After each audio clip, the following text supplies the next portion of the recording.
और मैं समझता हूं उसमें आपकी इच्छा अच्छी रही होगी, कोई खराब इच्छा नहीं है। लेकिन बहुत सारी ऐसी चीजें, बहुत सारी ऐसी बातें हैं जिसमें पिछले दिनों काफी, चूंकि उस दिन हंगामा हो गया था, एक लेबर बिल लेके आए थे अभी कुछ दिन पहले, जिसमें 8 घंटे के बजाय ड्यूटी 12 घंटे कर दी गई थी। मैंने कोशिश की थी उस दिन मैं बोलूं, लेकिन उस दिन बोलने का मौका नहीं मिला, विधानसभा में कुछ व्यवधान हो गया। लेकिन मान्यवर, आपके माध्यम से माननीय मंत्री जी से कहना चाहता हूं कि अभी जो श्रमिकों के लिए पोर्टल बना है जिसमें पंजीकरण होता है, उसका हेड ऑफिस शायद हमारे कानपुर में है।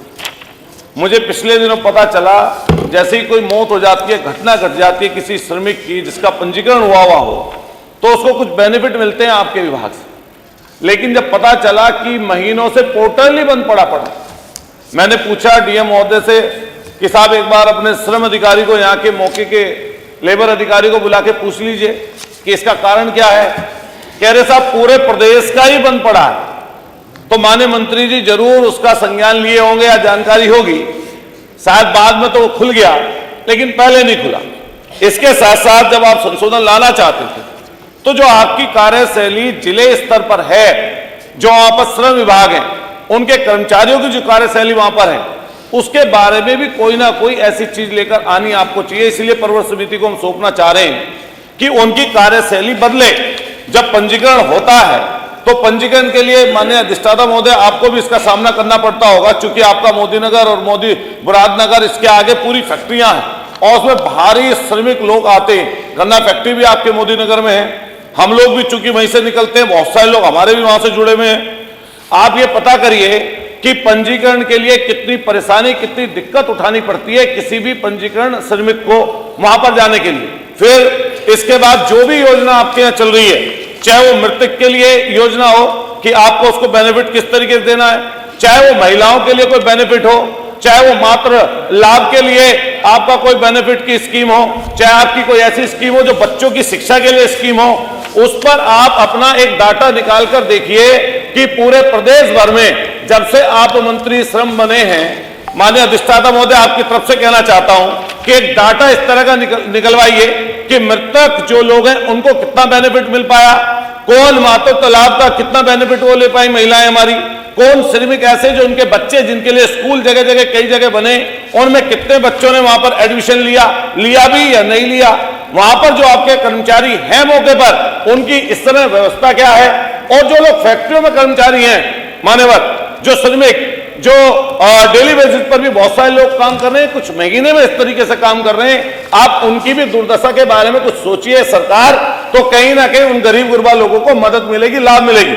हमारे पूर्वांचल की जब हम बात करते हैं, अभी फिरोजाबाद का जिक्र कर रहे थे, तो अगर आप पूरी व्यवस्था को देखेंगे बहुत तसल्ली से, जमीन पर इसकी हकीकत देखेंगे, जो अभी बात कर रहे थे, जो आपके स्टेट की और केंद्र की दोनों योजनाएं, उनमें कोई समायोजन एक तरीके से मतलब परस्पर सहयोग की कोई उनके अंदर भावना नहीं है। रोजगार मेलों का जिक्र करते हैं कि श्रमिक लोग हैं और जो ऑलरेडी उन्होंने पहले एक्सप्लेन कर दिया, अभी है हाँ। तो बोल सकते हैं। मैं माननीय मंत्री जी बैठे यहाँ पर, जब श्रम कल्याण की बात कर रहे हैं और तब उनके आप रोजगार की बात करते हैं। अभी बहुत सारी बात सचिन भाई ने बताई, आप जो भी आपकी एजेंसी है, आपको ध्यान होगा मैंने पूर्व में आपसे एक बात पूछी थी जब क्वेश्चनिंग हो रही थी, मैंने पूछा था कि जो भी आपकी एजेंसी है, जो भी आपके इस तरह की संस्थाएं हैं और जो संस्थाएं इस समय ट्रेनिंग देने का काम कर रही हैं, आप उनसे किसी से पूछ के तो देखिए कि ट्रेनिंग में जो आप पैसा उनको देते हैं, जो 80% पैसा दे देते हैं, 20% तब मिलता है जब रोजगार पालें, क्या वो पैसा 20% लिया किसी ने? उसके ऊपर कोई व्यवस्था नहीं है। मैं माननीय श्रम मंत्री से आपके माध्यम से कहूंगा कि इस पूरी व्यवस्था को देख लें कि जमीन पर मजदूरों का किस तरह का शोषण है और किस तरह उनको बेनिफिट्स, जैसे आप प्राइवेट फैक्ट्री की हम लोग बात करें, अगर किसी का कोई शोषण हो जाए, मान लिया किसी का हाथ कट गया, किसी का पैर कट गया, एक्सीडेंटल कोई केस, एक्सीडेंट हो गया कोई फैक्ट्री कारखाने में, उसके बच्चे को नौकरी के लिए क्या प्रावधान होना चाहिए या उसके लिए क्या प्रावधान फैक्ट्री में है, उसका बेनिफिट वो किस तरीके से पाएगा भी या नहीं पाएगा। वो बेचारा लगातार श्रम विभाग के चक्कर लगाता रहता है, अपना क्या नाम तमाम चीजें कर भी लेता है, उसको उसका बेनिफिट नहीं मिल पाता। इसलिए माननीय अधिष्ठाता महोदय, इस बिल को आप जो है, इस संशोधन को इसको प्रवर समिति को सौंप दिया जाए, जिससे कम से कम सही चीजें उन लोगों को मिल पाए जिनको मिलने की जरूरत है। धन्यवाद। प्रश्न यह है कि उत्तर प्रदेश श्रम कल्याण निधि संशोधन विधेयक 2024 को एक प्रवर समिति के सुपुर्द,